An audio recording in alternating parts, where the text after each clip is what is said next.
They believed the mathematics were perfect. Every angle had been calculated, every field of fire measured with surveyor's precision, every interlocking position cited to create what Japanese doctrine called fukkatsu funshi no-jin, the position of inevitable death for the enemy. Colonel Kunio Nakagawa stood in the coral limestone cave on the morning of September 15, 1944, looking out over what his engineers had spent 6 months constructing. Below him, spread across the narrow coastal plain of Peleliu's western shore, lay a killing ground so thoroughly prepared that American forces landing there would have nowhere to hide, nowhere to advance, nowhere to survive.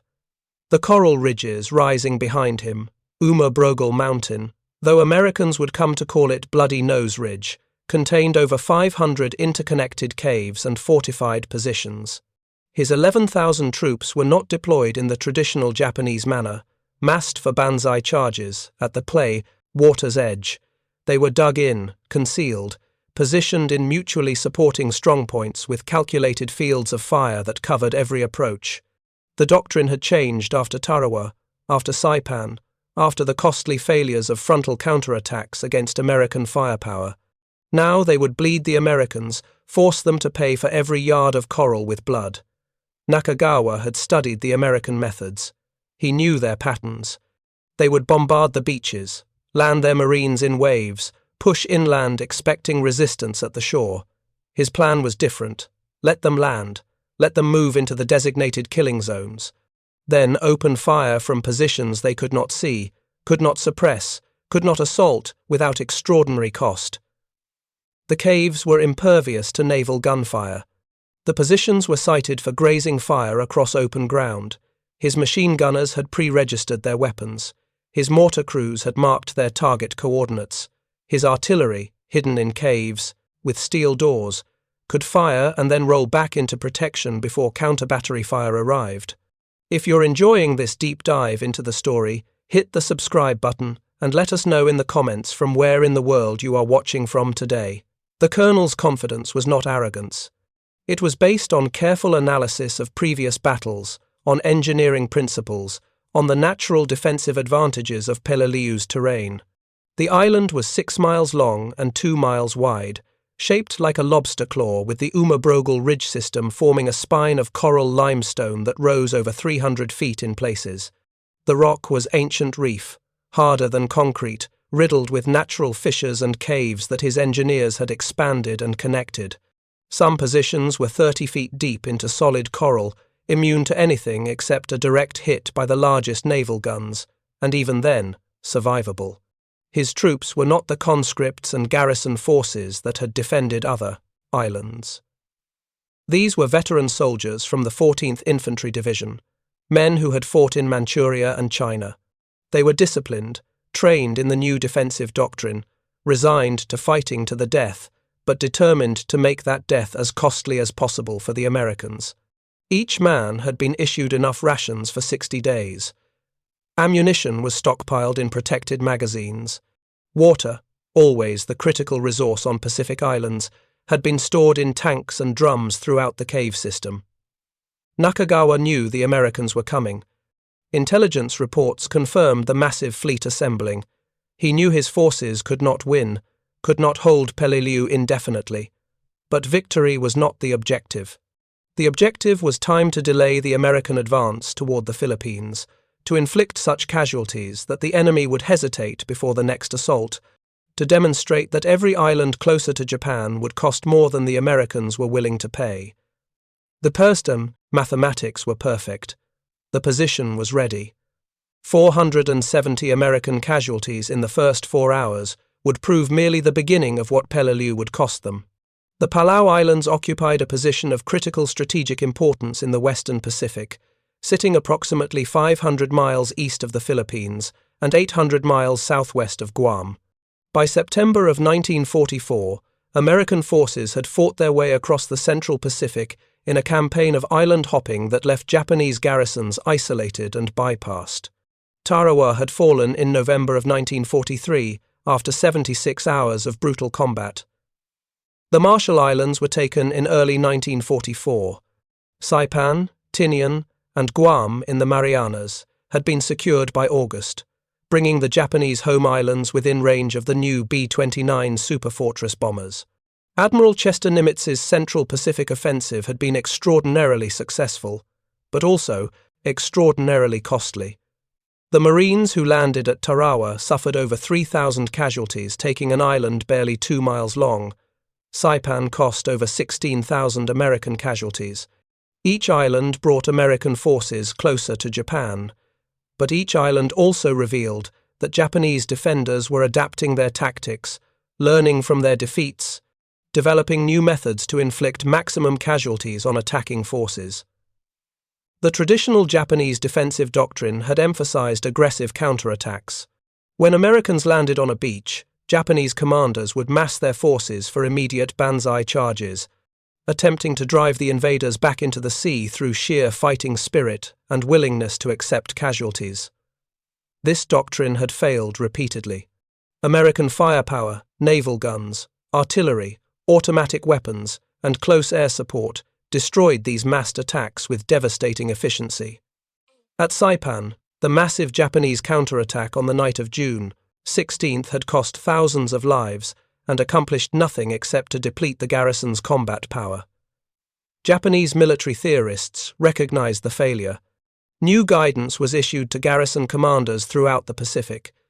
Imperial General Headquarters in Tokyo distributed tactical bulletins analyzing the defeats and prescribing new methods. The guidance was clear. Do not waste troops in suicidal charges against superior firepower. Instead, construct defense in depth, use terrain to advantage, force the enemy to assault prepared positions, trade space for time, make every advance costly, preserve combat power by fighting from fortified positions rather than in the open. Colonel Nakagawa had received this guidance and implemented it with methodical precision. His chief engineer, Major Shigematsu Murai, was a mining engineer in civilian life with extensive experience in excavation and construction. Murai had arrived on Peleliu in April of 1944 and immediately began surveying the island's limestone ridge system. What he found was ideal for the new defensive doctrine. The coral limestone was hard but workable with proper tools. Natural caves could be expanded. New positions could be blasted out using explosives. The porous nature of the coral absorbed blast effects, making positions resistant to bombardment. Working parties of Korean laborers, supplemented by Japanese troops, spent 4 months excavating and fortifying positions. They created a network that connected caves at multiple levels with tunnels, allowing troops to move between positions without exposing themselves to fire. They installed steel doors salvaged from ships at cave entrances to protect artillery pieces. They built ventilation shafts to prevent suffocation from gun smoke. They stockpiled ammunition in protected magazines, water in covered tanks, medical supplies in underground aid stations. They wired demolitions to block tunnels if positions were overrun. They established communication lines connecting command posts throughout the system. The result was unlike anything Americans had yet encountered in the Pacific.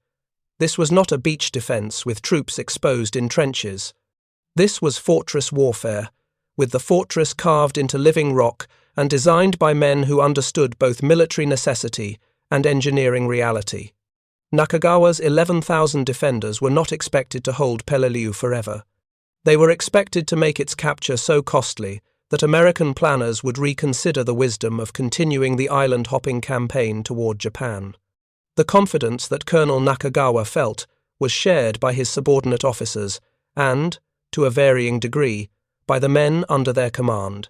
This was not the blind faith in inevitable victory that had characterized earlier stages of the war. By September of 1944, every Japanese soldier understood that Japan was losing the war. The question was no longer whether Japan would win, but how much the enemy could be made to suffer before Japan's eventual defeat. This shift in psychology had profound effects on Japanese tactical thinking.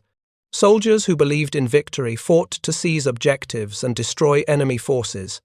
Soldiers who accepted inevitable defeat but remained committed to their duty fought to inflict maximum casualties regardless of their own survival. The latter mindset, though grimmer, produced a more dangerous and effective defensive fighter.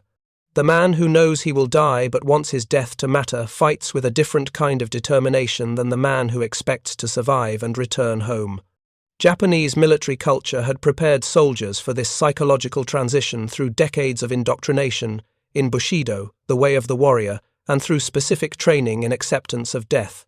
From basic training onward, Japanese soldiers were taught that capture was the ultimate disgrace, that death in battle was honorable, that surrender was unthinkable.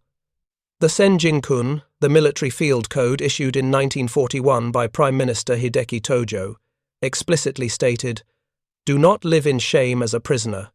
Die to ensure you do not leave behind a name soiled by disgrace."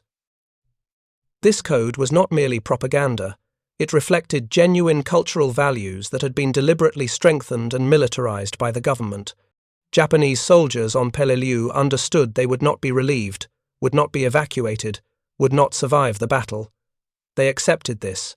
What they demanded was that their sacrifice serve a purpose, that their deaths delay the American advance and inflict casualties that would make future operations more difficult. The defensive positions on Peleliu allowed this mindset to be channeled into effective tactics. A soldier ordered to charge across open ground against machine guns might question the purpose of such an attack. A soldier in a fortified cave with interlocking fields of fire, adequate ammunition, stored water, and clear instructions on when and how to engage the enemy could see the logic of the defense. He was not being wasted. He was being employed efficiently to maximum effect. Major Murai, the engineer officer, had explained the defensive plan to the troops with characteristic precision. The Americans would land on the western beaches where the terrain was relatively flat and suitable for amphibious operations. They would expect resistance at the water's edge. Instead, they would encounter relatively light opposition initially, allowing them to advance inland. As they moved forward, they would enter the prepared killing zones, open areas overlooked by concealed positions in the ridges. At that point, every weapon would open fire simultaneously. Mortars would drop shells among the infantry, machine guns would sweep the open ground, artillery from hidden positions would saturate the beaches and supply dumps. The Americans would be caught in the open with no cover, taking casualties faster than they could reinforce or evacuate the wounded. The plan's elegance lay in its simplicity. There was no complex maneuver, no attempted encirclement, no reliance on split-second timing. It was geometry translated into violence. The Americans had to advance through certain corridors. Those corridors were covered by fire from positions the Americans could not easily see or suppress. The killing would continue until the Americans either withdrew or brought sufficient force to assault the positions directly, which would require close combat in caves and tunnels, the most casualty-intensive form of warfare. Japanese soldiers rehearsed their roles. Machine gun crews practiced traverse and range estimation. Mortar teams calculated firing data for designated target areas. Infantry positioned in forward positions understood they were expendable, expected to fight until killed. Their purpose to draw American forces into the kill zones and prevent easy identification of the main defensive positions. Radio operators established communication protocols. Medical personnel prepared underground aid stations, knowing they would be overwhelmed with casualties as Americans brought artillery and naval gunfire to bear on the caves. The troops were veterans. They had seen combat, they understood what was coming, and they believed not in victory, but in the effectiveness of their preparation. The position was as strong as human effort could make it. The plan was sound. The execution would be disciplined. When the Americans landed, they would learn that Peleliu would not fall quickly or cheaply. 470 casualties in 4 hours would be merely the down payment on a battle that would last far longer than American planners anticipated. The 1st Marine Division that prepared to assault Peleliu in September of 1944 was not the same division that had landed on Guadalcanal 2 years earlier. Those Marines had gone ashore with minimal 2014 intelligence, inadequate maps, and equipment designed for a war that no one yet understood how to fight. They had learned through blood and experience. The division that approached Peleliu carried those lessons with them. The 1st Marine Division had been withdrawn from the Pacific after the grueling Cape Gloucester campaign in New Britain, sent to Pavuvu in the Russell Islands for rest and refitting. Rest proved to be a relative term. Pavuvu was a miserable posting a coconut plantation with inadequate facilities, contaminated water supplies, and rats that infested every tent and supply dump. But it provided time away from combat, time to absorb replacements, time to train and prepare for the next operation. The division's 3 infantry regiments, the 1st, 5th, and 7th Marines, conducted extensive rehearsals for amphibious assault. They practiced ship-to-shore movement, beach organization, inland advance against fortified positions. They studied after-action reports from Tarawa, Saipan, and Guam. They received new equipment, including the M2 flamethrower, which had proven essential for reducing fortified positions. They trained with the LVT amphibious tractors that would carry them ashore, learning the vehicle's capabilities and limitations. Intelligence briefings provided detailed information about Peleliu. Aerial reconnaissance photographs showed the island's terrain in remarkable detail. Photo interpreters identified potential defensive positions, gun emplacements, supply dumps. The photographs revealed the limestone ridges that dominated the island's northern half, though they could not show what lay inside those ridges. Navy planners calculated that 3 days of pre-invasion naval bombardment would be sufficient to neutralize the defenses. The Marine commanders were less optimistic but had no choice except to work with the allocated support. The assault plan called for landing on the southwestern beaches, designated White 1, White 2, Orange 1, Orange 2, and Orange 3. The 1st Marines would land on the left flank at White 1 and White 2, pushing inland to capture the southern tip of the island and the airfield that was Peleliu's primary strategic objective. The 5th Marines would land in the center at Orange 1 and Orange 2, driving straight across the island to cut Japanese forces in two. The 7th Marines would land on the right at Orange 3, then wheel north to assault the ridge system. Each regiment had specific objectives and timetables. The plan anticipated Japanese resistance at the beaches, expected counterattacks, allocated naval gunfire, and air support accordingly. What the plan did not anticipate was the extent and sophistication of the cave defenses, the depth of the Japanese positions, or the effectiveness of the new Japanese defensive doctrine. The pre-invasion bombardment began on September 12th, 3 days before the scheduled landing. Battleships, cruisers, and destroyers from task. Force 34 moved into position and began systematically shelling the island. The USS Pennsylvania, USS Maryland, USS Mississippi, USS Tennessee, and USS Idaho, all battleships mounting 14-inch or 16-inch guns, fired thousands of shells into suspected defensive positions. Cruisers added their 8-inch and 6-inch guns to the bombardment. Destroyers moved close inshore to engage targets with 5-inch guns. Carrier aircraft from Task Force 38 struck the island repeatedly, dropping bombs and napalm, strafing suspected positions with machine guns and rockets.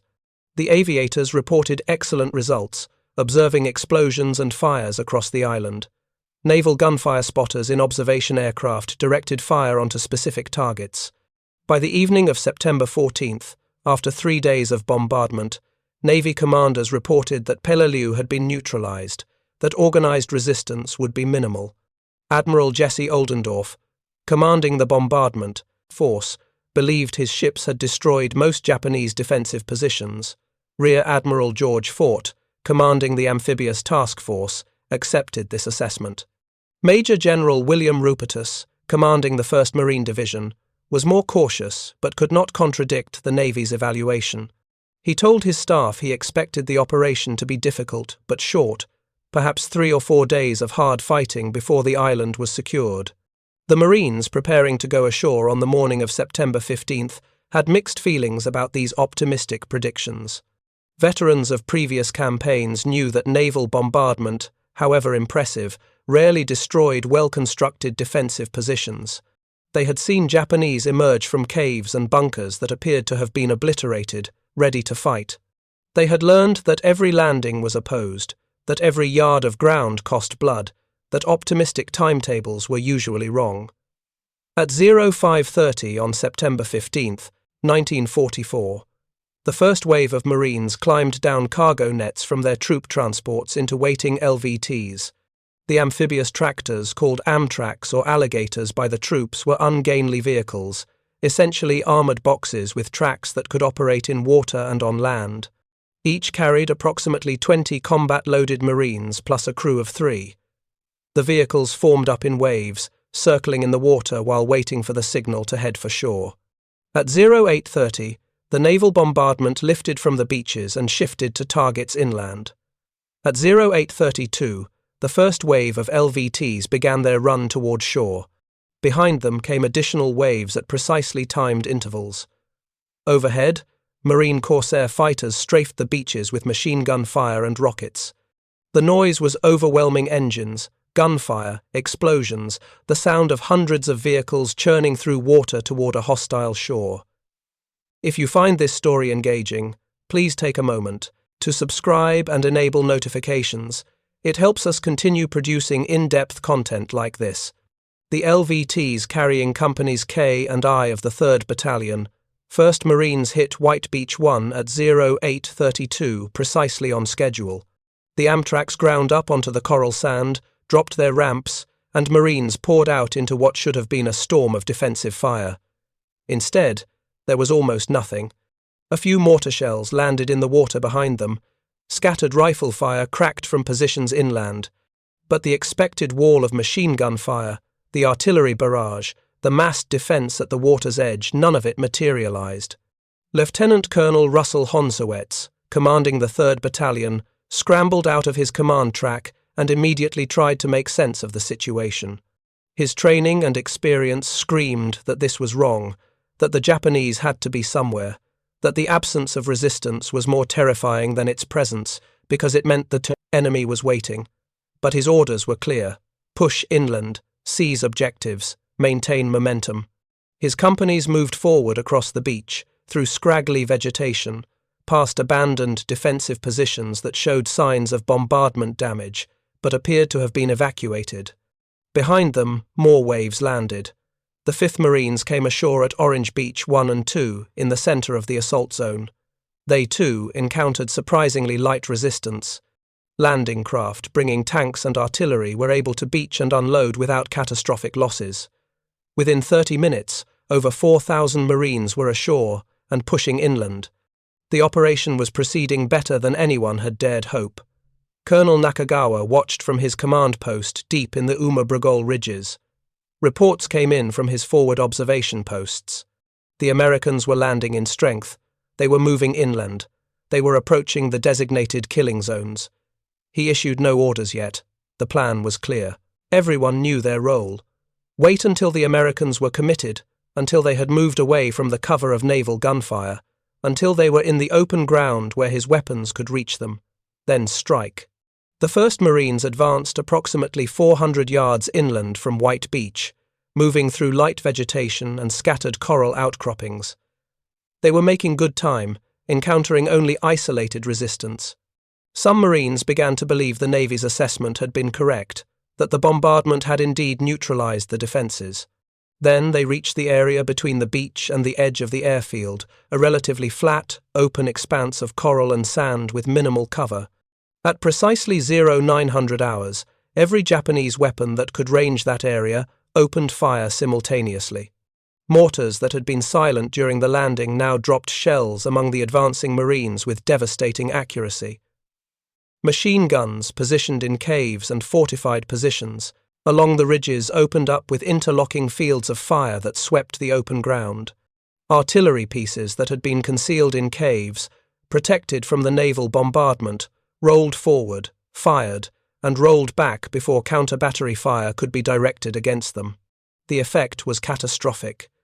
Marines who had been advancing in tactical formation found themselves caught in the open with no cover. Men dropped everywhere, killed or wounded by the sudden deluge of fire. Others dove for any depression in the ground, any shell crater, any outcropping of coral that might provide minimal protection. Corpsmen moving forward to treat the wounded were hit themselves. Officers trying to organize their units and identify firing positions were targeted by Japanese marksmen. Sergeant John Teskevich, a squad leader in K Company, later described the moment in an interview with Marine Corps historians. "We were moving forward, maybe a little too confidently, when the whole world seemed to explode. I hit the deck and looked around, and there were Marines down everywhere. The fire was coming from positions we couldn't see, couldn't identify. Every time somebody moved, they got hit. We were pinned down completely, and the casualties just kept mounting." The Marines on White Beach called for naval gunfire support. Forward observers tried to identify targets, but found it nearly impossible. The Japanese positions were concealed in caves and behind coral outcroppings. When a gun fired, the muzzle flash was momentarily visible, but the weapon would be pulled back into a cave before observers could get accurate coordinates. Naval shells slammed into the ridges, blasting coral and creating enormous explosions, but the Japanese continued firing. On Orange Beach, the 5th Marines encountered similar conditions as they advanced toward the airfield.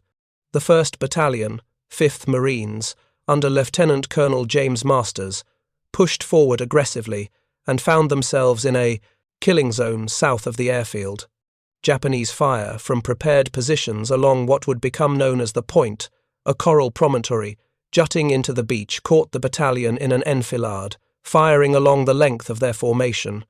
Companies A and B took terrible casualties in the first 15 minutes of sustained fire. Private Russell Davis, a rifleman in K Company, 3rd Battalion, 5th Marines, later wrote in his memoir, Marine at War, about those first hours. The Japs had the whole beach zeroed in. They weren't firing wildly. Every burst of machine gun fire seemed aimed, every mortar shell seemed to land exactly where it would do the most damage. We realized we'd walked into something much worse than we'd been told to expect. The briefings had said light resistance, 3 days to secure the island. Within an hour of landing, we knew that was wrong, completely wrong. By 10 to 100 hours, less than 90 minutes after the first wave landed, the Marines had suffered over 400 casualties killed, wounded, or missing. The assault had not been stopped, but it had been badly disrupted. Units were disorganized, pinned down under fire, unable to advance without taking prohibitive casualties. The beaches were congested with follow-on waves still landing, with wounded being evacuated back to the beach for transport to hospital ships, with supplies and equipment being unloaded under sporadic but accurate Japanese fire. General Rupertus established his command post just inland from Orange Beach 2 at approximately 10:30 hours. Reports from his regimental commanders made the situation clear. The 1st Marines were pinned down south of the airfield, taking steady casualties. The 5th Marines had secured a foothold but were meeting fierce resistance from the Point and from positions along the eastern side of the airfield. The 7th Marines, landing on the right flank at Orange Beach 3, had pushed across the southern tip of the island but were now encountering fortified positions that had not appeared in any intelligence assessment. The general faced a decision. He could halt the advance, consolidate positions, wait for naval gunfire and air support to suppress the Japanese defences. Or he could continue pushing forward, accepting casualties, maintaining offensive momentum. He chose to attack. The 1st Marine Division's doctrine emphasized aggressive offensive action. Allowing the Japanese time to recover and reinforce would only make the situation worse. The Marines had to keep moving forward. Colonel Lewis, Chesty Puller, commanding the 1st Marines, received orders to continue the advance and seize the southern portion of the airfield. Puller was a legendary figure in the Marine Corps, a veteran of Haiti, Nicaragua, and Guadalcanal, holder of 4 Navy Crosses, known for aggressive leadership and absolute unwillingness to accept failure. He pushed his regiment forward despite the casualties, despite the difficulty of identifying targets, despite the obvious strength of the Japanese positions. The 3rd Battalion, 1st Marines advanced across the open ground toward the airfield against murderous fire. They crossed areas that provided no cover whatsoever, taking casualties with every yard gained. Japanese machine gunners in caves along the ridges had perfect fields of fire. Mortars dropped shells with precision. When Marines tried to flank positions, they found other positions waiting, mutually supporting, each covering the approaches to the others.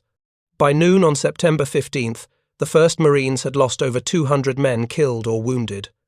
The 3rd Battalion was combat ineffective, having suffered over 50% casualties in its rifle companies. The 2nd Battalion, advancing on the left, faced similar conditions. The regiment's advance had gained perhaps 600 yards at a cost that shocked even veteran Marines who thought they had seen everything the Pacific War could offer.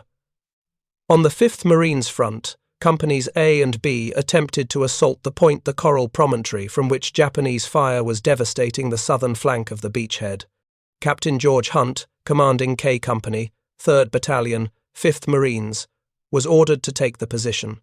His company moved forward in the early afternoon, crossing open ground under fire, reaching the base of the Coral Ridge, then climbing up using cover provided by the rough terrain. The fighting at the point was brutal close combat.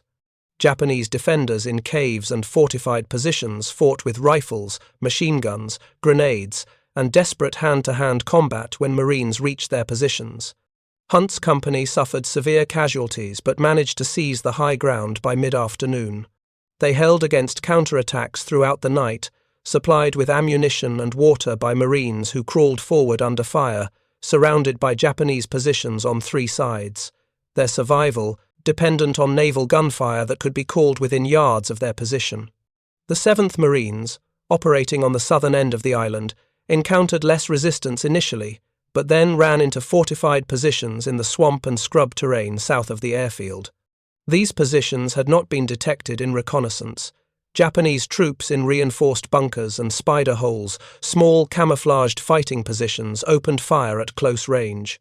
The advance slowed to a crawl, as Marines had to clear each position individually using grenades, demolitions, and flamethrowers.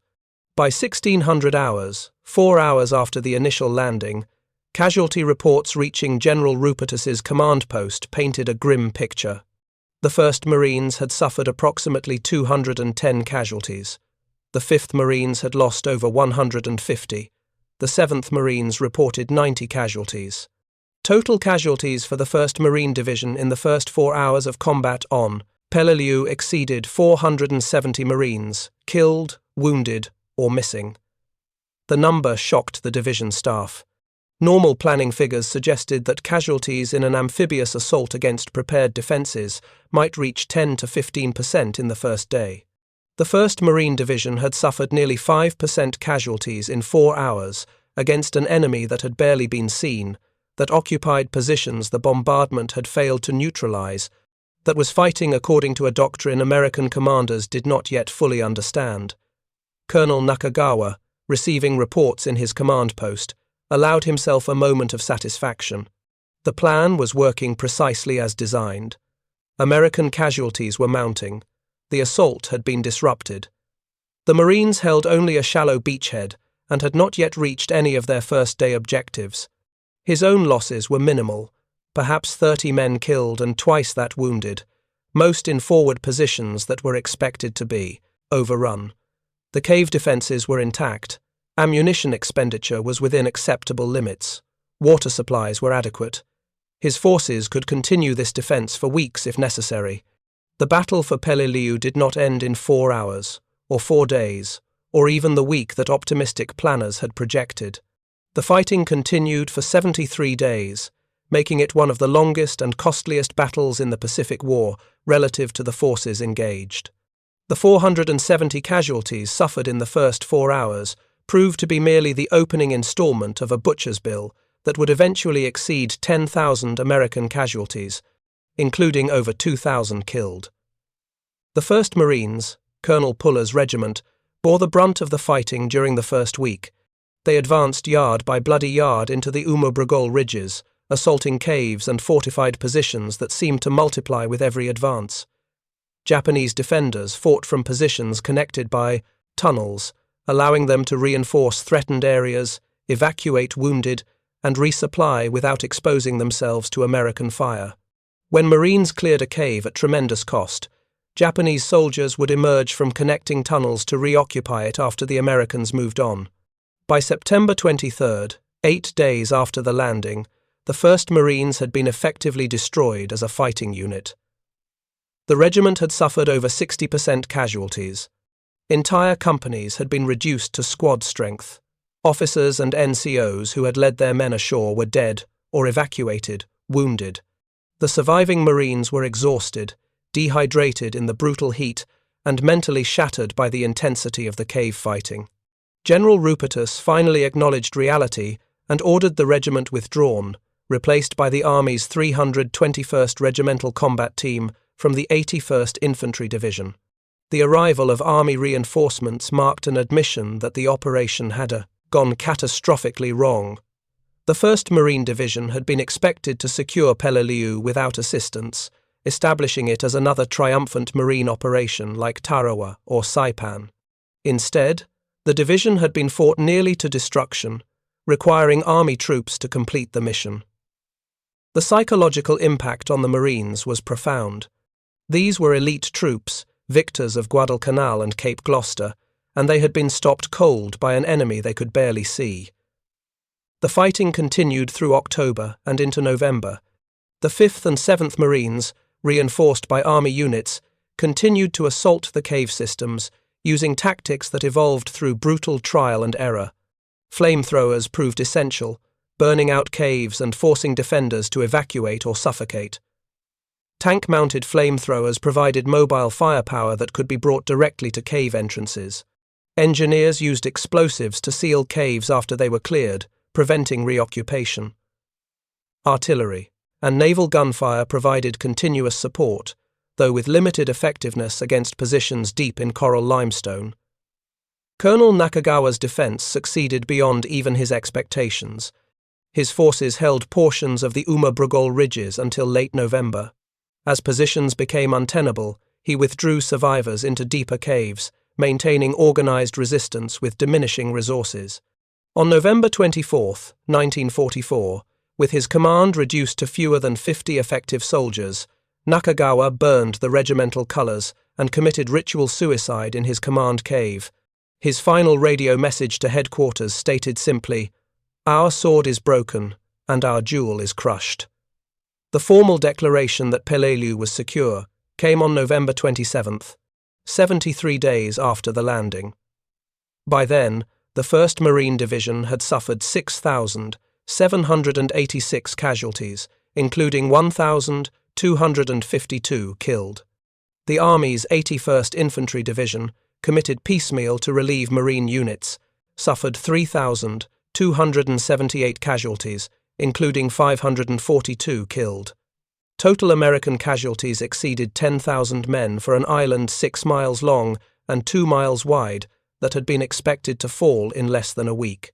Japanese losses were catastrophic, but achieved the strategic objective of inflicting maximum delay and casualties. Of the approximately 11,000 Japanese defenders, only 202 were captured, most of them Korean laborers rather than combat troops. The rest died in the caves or in small, isolated actions that continued for months after the island was declared secure. Colonel Nakagawa's prediction proved accurate. The Americans had paid an enormous price for Peleliu, and the lessons learned there would influence planning for subsequent operations. The question that haunted American commanders after Peleliu was whether the operation had been necessary. The island's airfield, the primary strategic objective, proved less useful than anticipated. Long-range American aircraft could already reach targets in the Philippines from bases in New Guinea and the Marianas. The airfield on Peleliu provided only marginal additional coverage. General Douglas MacArthur's forces invaded the Philippines on October 20th, while fighting still raged on Peleliu, demonstrating that the island was not essential to that operation. Admiral William Halsey, commanding the Third Fleet, had recommended cancelling the Peleliu operation before it began, arguing that it was unnecessary and would prove costly. His recommendation was overruled by Admiral Nimitz, who believed the island needed to be secured to protect MacArthur's right flank. After the battle, Halsey's assessment appeared vindicated. Peleliu had cost over 10,000 casualties to capture an island of limited strategic value, an island that might have been bypassed and left to wither like so many other Japanese garrisons across the Pacific. The Marines who survived Peleliu carried the experience with them for the rest of their lives. Eugene Sledge, a mortarman in K Company, 3rd Battalion, 5th Marines, later wrote what became one of the most powerful memoirs of the Pacific War, With the Old Breed at Peleliu and Okinawa. His descriptions of the fighting captured the psychological horror of combat in the caves. The Japanese fought from mutually supporting positions so well concealed we couldn't see them. We'd take casualties from fire coming from positions we'd already passed, from caves we thought were empty, from everywhere and nowhere. It was like fighting ghosts who could kill you but couldn't be killed themselves. Sledge described the environmental conditions that added to the combat stress. Temperatures exceeded 100 degrees Fahrenheit during the day. Water was critically scarce, rationed to 1 canteen per day per man, barely enough to sustain life in the heat, certainly not enough for men engaged in heavy physical combat. The coral dust was everywhere, coating weapons, filling mouths and noses, causing respiratory problems. The smell of death was inescapable, decomposing bodies, American and Japanese, that could not be recovered from between the lines. Marines developed tropical diseases, suffered from heat exhaustion, and experienced psychological trauma that would later be recognized as combat stress reaction or post-traumatic stress disorder. The tactical lessons from Peleliu were systematically analyzed and incorporated into doctrine for future operations. The Marine Corps recognized that the Japanese had fundamentally changed their defensive tactics and that American methods needed to evolve in response. The emphasis on rapid seizure of objectives through aggressive frontal assault had proven costly against defense in depth. New tactics emphasized combined arms coordination, more extensive use of supporting fires, and methodical reduction of fortified positions rather than attempts to bypass them. The role of specialized weapons and equipment became more prominent. Flamethrowers, which had been viewed as niche weapons, were recognized as essential for cave warfare. The Marine Corps expanded flamethrower training and increased the number of flamethrower teams in each company. Tank-mounted flamethrowers were developed and deployed in larger numbers. Combat engineers with demolitions expertise were integrated more closely with infantry units. Artillery techniques for attacking caves, firing into cave entrances to create overpressure that would kill or stun defenders deep inside, were refined and standardized. Intelligence procedures improved. The failure to detect the extent of Peleliu's cave defenses led to more thorough analysis of aerial reconnaissance photographs and more realistic assessments of defensive capabilities. Intelligence officers were trained to look for indicators of cave positions, discoloration of coral from blasting, spoil piles from excavation, subtle terrain features that might conceal entrances. Captured, Japanese documents were analyzed more systematically to understand evolving defensive doctrine. Medical procedures evolved in response to the horrific casualty rates. The first 4 hours of combat on Peleliu had overwhelmed the division's medical capabilities. Corpsmen on the beaches ran out of supplies treating wounded men. Evacuation procedures broke down as landing craft designated for casualty evacuation were diverted to bring more troops and supplies ashore. Hospital ships offshore were swamped with casualties. The experience led to reforms in medical logistics, increased allocations of medical supplies for assault units, and better integration of Navy medical personnel with Marine combat units. The psychological cost was harder to quantify but no less real. The 1st Marine Division had been broken on Peleliu. Units that had fought with cohesion and effectiveness at Guadalcanal and Cape Gloucester had been shattered. The survivors were traumatized by the intensity and duration of the fighting. When the division was finally withdrawn from the line in mid-October, the men were in poor physical and mental condition.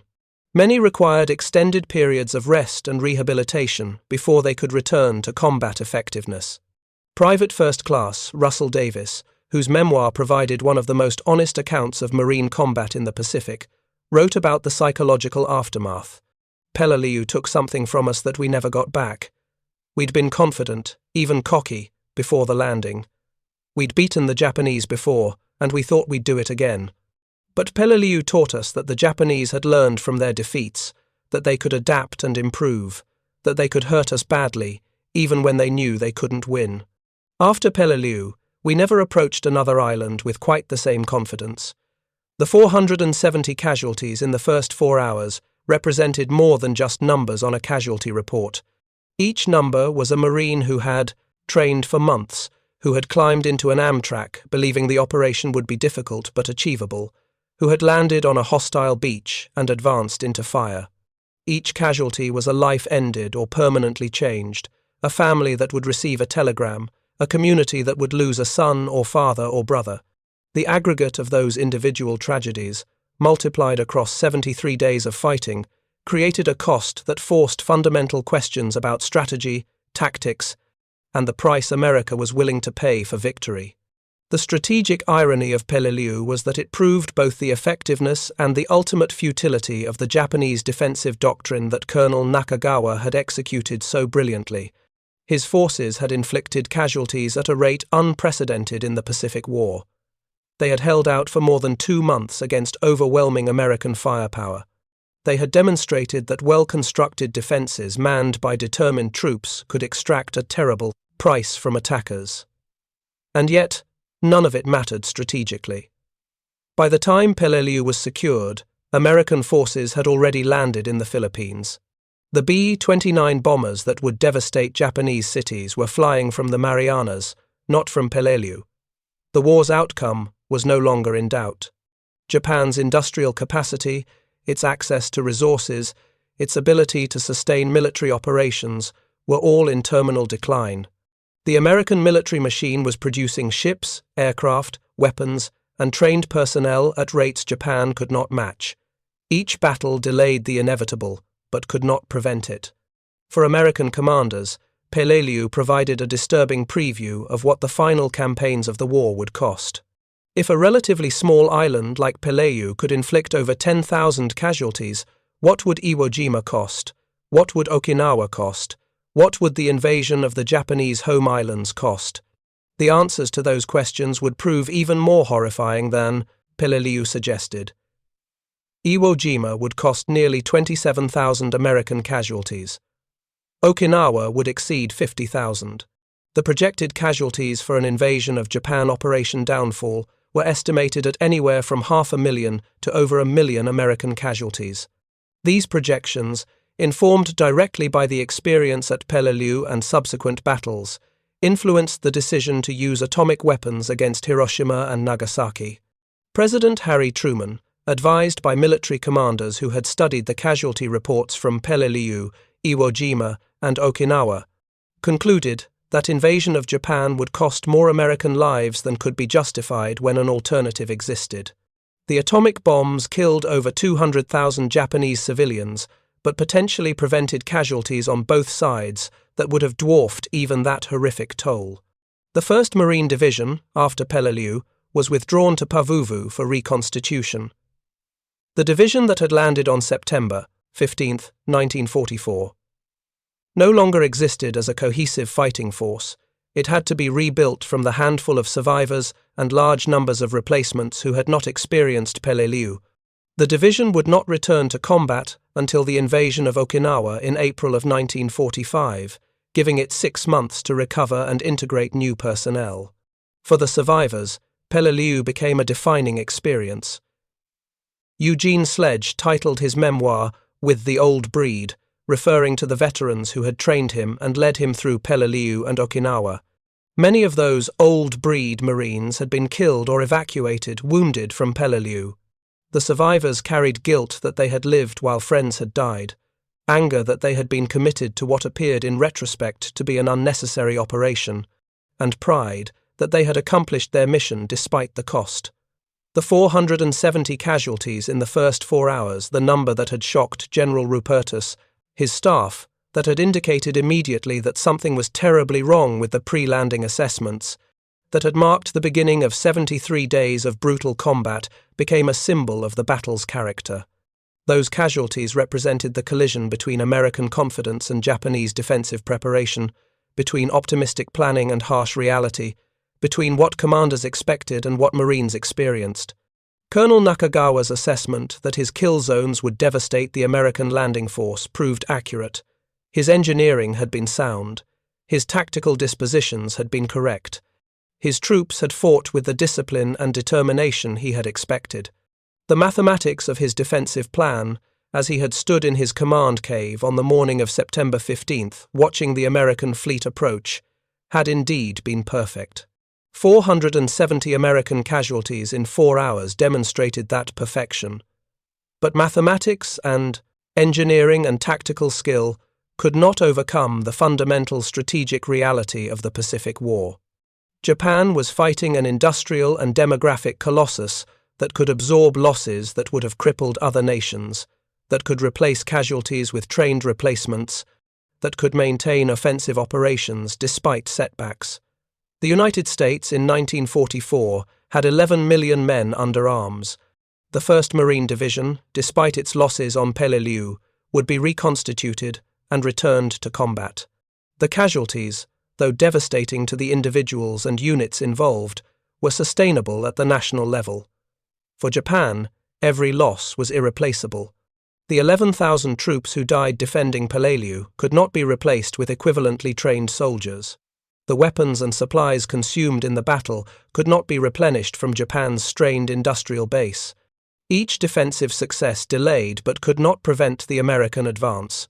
The kill zones worked, exactly as designed, inflicted casualties exactly as calculated, and accomplished nothing except to add Peleliu to the growing list of islands that had cost Japan garrisons it could not afford to lose.